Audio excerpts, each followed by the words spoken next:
Hello students, आज हम class 10th science का chapter control and coordination start करेंगे।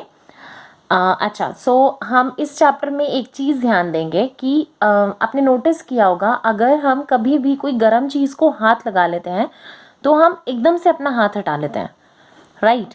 तो हमें कैसे पता चलता है हमें हाथ हटाना है, हमें नहीं हटाना है? क्या क्या चीज़ है जो हमें हेल्प करती है इस चीज़ में? ठीक है, तो उससे पहले हम कुछ टर्म्स समझ लेते हैं कि एक तो होता है स्टिमुलस।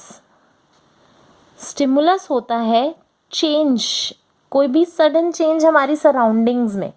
ठीक है, फॉर एग्जांपल अगर मैं बात करती हूँ कुछ गर्म चीज़ की, तो वो गर्म चीज़ क्या है मेरे लिए? हीट। क्या हो गया? उसने मेरे को क्या प्रोवाइड किया?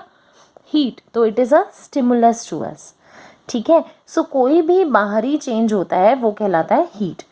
जब भी एक बॉडी किसी स्टिमुलस के लिए रिएक्ट करती है, कुछ रिएक्शन देती है, रिएक्शन क्या था मेरा? हाथ हटा लेना एक रिएक्शन था। ठीक है, तो ये किस वजह से होता है? What do you think? Is it associated with a single organ, single cell, single tissue?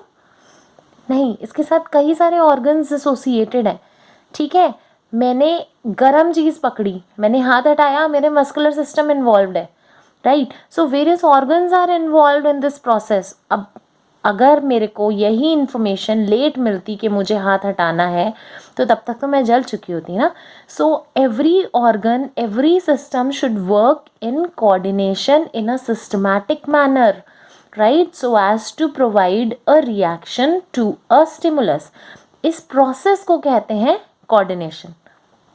एक सिस्टमैटिक मैनर में रिस्पॉन्ड करना of the organs to a stimulus, जिससे कि उसके लिए एक रिस्पॉन्स दे दिया जाए, इसको कहते हैं कोऑर्डिनेशन।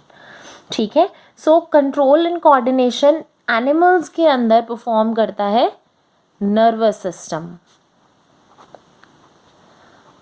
ठीक है, नर्वस सिस्टम अगर मैं बात करूँ ह्यूमन बींग्स में, it is divided into two parts, central nervous system and peripheral nervous system.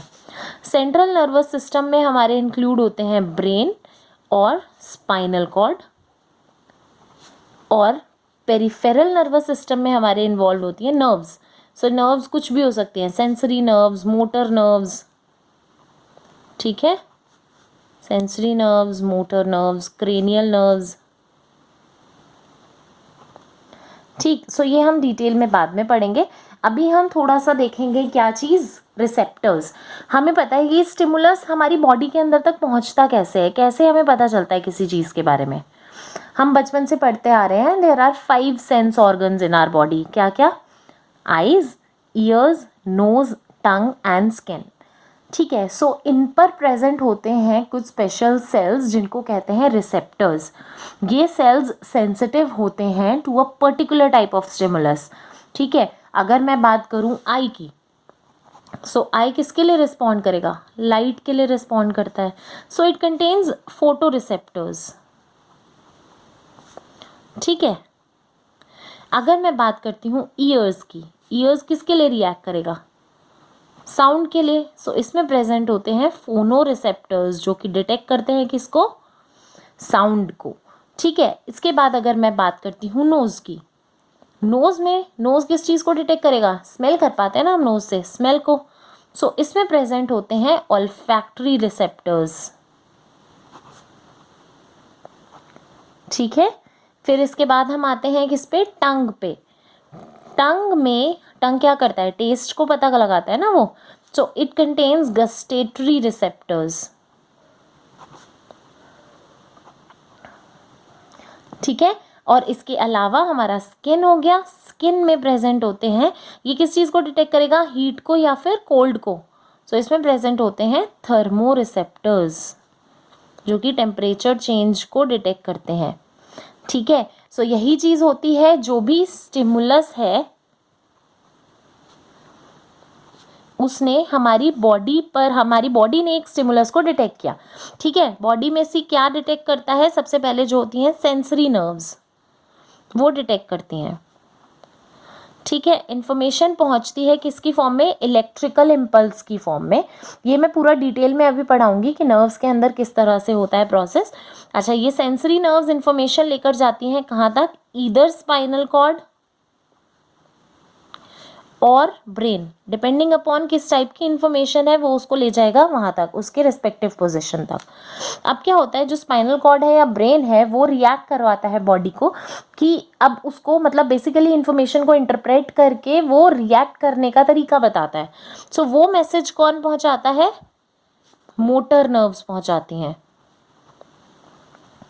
Motor nerves उस चीज़ को लेंगी और उसको फाइनली कहाँ तक पहुँचाएंगी, इफेक्टर्स तक। स्टिमुलस को किसने डिटेक्ट किया था, यहाँ पर क्या आएगा, रिसेप्टर्स ने। रिसेप्टर्स प्रेजेंट थे हमारे सेंस ऑर्गन्स में, इन्होंने स्टिमुलस को डिटेक्ट किया। डिटेक्ट करने के बाद सेंसरी नर्व्स इन्फॉर्मेशन को लेकर गई स्पाइनल कॉर्ड या ब्रेन तक। ब्रेन तक पहुंचने के बाद जो भी चीज़ें इंटरप्रेट होनी है वो मोटर नर्व्स के थ्रू इफेक्टर्स तक पहुंची और अकॉर्डिंगली हमने रिएक्ट कर लिया। इसका एक बहुत बढ़िया एग्जाम्पल यही है, स्टिमुलस को ले लेंगे हम, कोई भी हॉट बॉडी, कोई गर्म ऑब्जेक्ट है, रिसेप्टर्स प्रेजेंट है हमारी स्किन में, थर्मो रिसेप्टर्स, इन्होंने डिटेक्ट किया हीट को, सेंसरी नर्व्स जो है वो इन्फॉर्मेशन ले गई स्पाइनल कॉर्ड तक, मुझे पता चल गया कि मोटर नर्व्स के थ्रू इन्फॉर्मेशन वापस आई कहाँ तक, मेरे इफेक्टर्स क्या हैं यहाँ पर, मसल सेल्स, उनको पता चल गया कि मुझे हाथ हटाना है, मैंने हाथ हटा लिया। ठीक है, सो ये जो सडन रिस्पॉन्स हुआ ना हमारा, सडन रिस्पॉन्स टू स्टिमुलस, उसको कहते हैं रिफ्लेक्स एक्शन। एकदम से रिएक्शन हुआ ना, किसी ने मेरे आगे आंख के आगे एकदम से हाथ हिलाया, मैंने आंख ब्लिंक कर दी एकदम, वो क्या है, मेरा रिफ्लेक्स एक्शन। और ये जो पूरा आर्क है, ये जो पूरा पाथवे है जो इन्फॉर्मेशन ट्रैवल कर रही है जिसके थ्रू, उस पाथवे को क्या कहते हैं, रिफ्लेक्स आर्क। ये जो पाथवे पूरा ट्रैवल किया जहाँ से इन्फॉर्मेशन गई है वो कहला रही है रिफ्लेक्स आर्क। ठीक है, I hope this is clear. Next video में हम ये बताएंगे कि किस तरह से नर्व्स किससे मिलकर बनी होती हैं, नर्व सेल्स या फिर न्यूरॉन्स कहते हैं जिन्हें, किस तरह से ये नर्व सेल्स इंफॉर्मेशन ट्रांसमिट करने में हेल्प करते हैं। और उसके बाद हम ब्रेन के बारे में भी पढ़ेंगे कि कहाँ कहाँ ब्रेन के स्पेशल पार्ट्स, डिफरेंट पार्ट्स का क्या फंक्शन है हमारी बॉडी में। ठीक है, अगर आपको कोई भी इश्यूज आते हैं, कोई भी क्वेरीज हो, please mention in the comment box and please do like, share and subscribe.